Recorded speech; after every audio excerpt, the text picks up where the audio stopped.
Well, today, everybody, we're going to be talking about what I believe are the worst pieces of guitar gear ever made. I've been doing YouTube for about 8 years, and I've seen a lot of products come and go, and I've seen a lot of bad things happen with products and stuff like that, as well as there's a ton of lore about some products out there that just like weren't good for the time or weren't good when I was doing the thing. So yeah, dude, I compiled a list and I want to share it with you all today. Real quick, be sure to like, comment, subscribe. It really helps out the channel. Love you guys so much. Thank you so much in advance.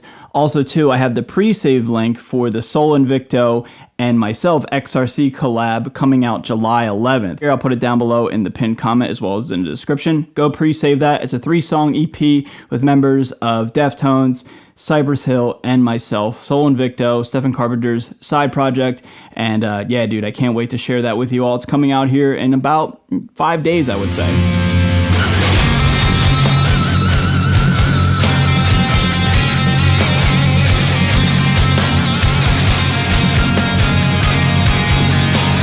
With that being said, everybody, let's get into my list of the worst pieces of guitar gear right now. So I have 7 items on my list. Starting with number 7 is Panama amps.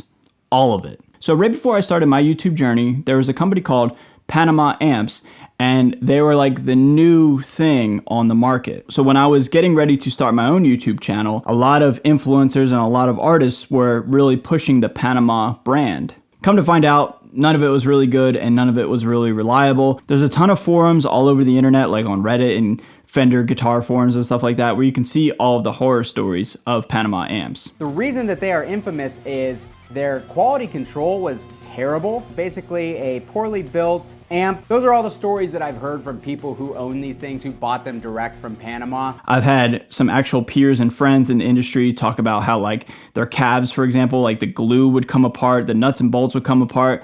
It was just kind of like an unreliable guitar amp lineup, and it just didn't really just sustain itself. Number 6 is the Aeroband digital guitar.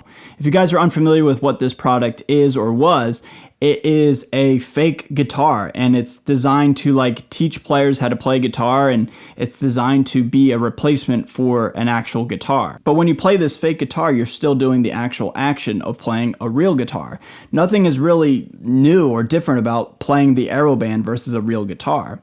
So in my opinion, it doesn't really solve any sort of problems, or it doesn't really change anything. And I don't know how somebody would want to play this thing and learn how to play guitar and then go from this to a real guitar. Not to mention, at the time of it being launched, it was like over $500. Well, that's a lot of money for a fake guitar. And again, it doesn't solve any problems that a real guitar has. And the main issue with this product is Aeroband was coming after influencers and sending cease and desists and like actual lawsuit threats for people who weren't giving a favorable review. That in itself is just bad business. And that's a weird tactic to do, like controlling people and telling them that like, hey, if you don't say what we want you to say, we're going to, threaten you with legal action. That's crazy. That's a crazy thing to do. And now if this thing costs like maybe $50, it'd be like a cool little novelty thing, sure. But the fact that it costs more than like almost 40% of the entire guitar market, generally speaking, that's crazy to me. Meaning you can get a lot of budget-friendly guitars for under $500 or even $369.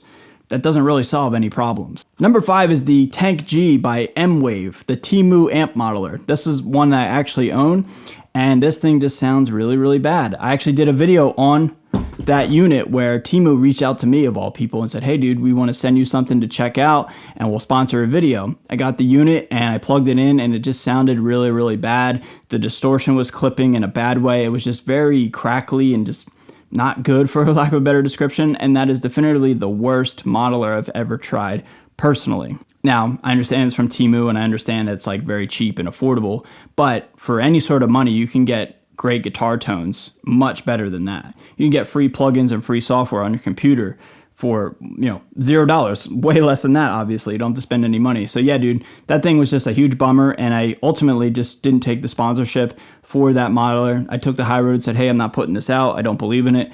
And yeah, that's definitively the worst amp modeler or, just digital anything that I've ever tried. Number 4, this is a fun one. Number 4 is the full bore metal pedal from MXR. This pedal is what I think most people think the Metal Zone sounds like. meaning this thing sounds like a can of bees. It's crazy sounding. It's not the worst thing ever in the world, but it's pretty bad. It's pretty gnarly. The funniest thing is like the scoop button where it just takes out all the mids and it sounds like a meme of like a guitar tone, like all bass, all treble, no mids. Really, really gnarly, really scratchy sounding, just not a good usable tone.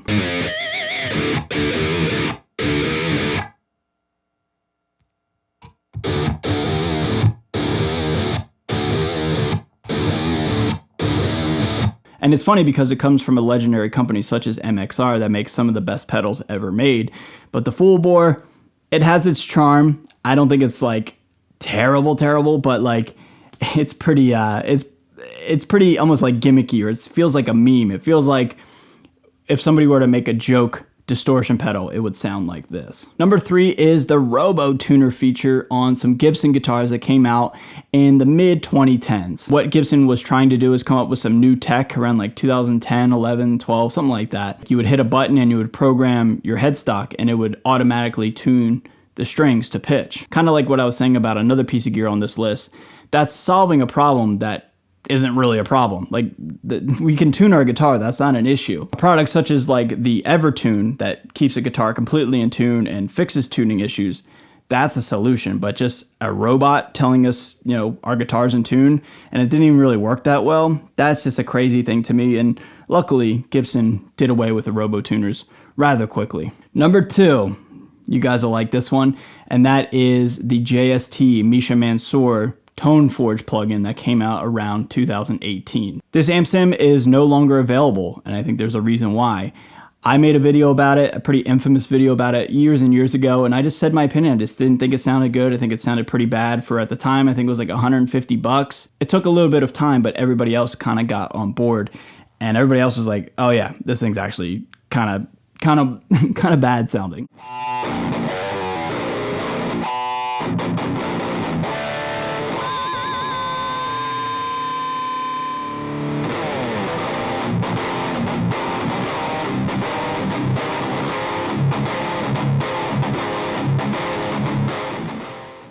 And now I love 99.999% of all JST products. I love Misha Mansour, I love Periphery, I love all that stuff. But in my own opinion, I just think that was a pretty lackluster amp sim. Luckily, the tech with JST and just all the amp sims in current day in the current market have just, you know, gone leaps and bounds better than it was in 2018, 2017, whenever that was. But yeah, that was one of the pioneers at the time of an amp sim. And I just personally was not on board with it. I thought it was pretty lackluster and, you know, rather disappointing to say the least. And like I said, it's not even available anymore. Don't know what happened to it, but it's not a good look if something is removed from the shelves or the digital shelves. You just can't even get it anymore. So wasn't the best, you know? But the number one worst piece of gear for me is the cab clone from Mesa Boogie. Now, pay attention, the original one. This one had a ton of controversy where, again, similar to a lot of products, it was sent to a bunch of influencers, and it seemed like people were a little bit gun shy to say that this thing sounded pretty bad. Not all of them. You know, Glenn Fricker, for example, ripped that thing apart. Mesa makes a lot of great equipment. Unfortunately, this little piece of dog does not fall into that category. But dude, the first rendition of the cab clone was pretty bad, I will say. In case you guys are unfamiliar with what it is or what it was a IR loader and or emulator. I'm not exactly sure if it was a loader, but it was certainly an emulator. And it was trying to fix the problem of not being able to have a roaring stack in your house where like you can't hear shit and you can't really play in a small confined room, not to mention if you have neighbors or, you know, you need to have some sort of noise control. It was trying to be one of the first units to fix that problem where you plug your guitar signal into the amp, plug the amp into the cab clone, and then the cab clone into your recording software, and then you could record a tube amp quietly. The cab clone had to walk before all the tech could catch up and then inevitably could run. It was one of the first, it was one of the pioneers in this tech, and it's kind of commonplace now here in 2025. But about a decade ago, that thing, although it was fancy, it was cool, it just did not sound good, and it didn't fix the problem of, you know, having a loud amplifier in the room. This was not an alternative. It just did not sound as good at all. But luckily, there was a later version made by Mesa Boogie, and then bunch of other companies have made similar products and now everything's great. So everybody, that's my opinion of what I believe are the worst guitar products ever made in my own experience and in my own opinion. If there's a piece of gear that you feel like I missed, leave it down below in the comments. I'll be sure to interact with you down below and we'll talk all things bad guitar gear, okay? Last thing I'll say in this video is this is all kind of tongue-in-cheek and kind of for fun. I'm not actually criticizing or really bashing anybody or anything. You know, I'm allowed to have an opinion, yada, yada, yada. You guys know what I'm saying. All right, everybody. I love you guys. Thank you so much for watching. With that being said, I'll see you guys in a video very, very soon. Later.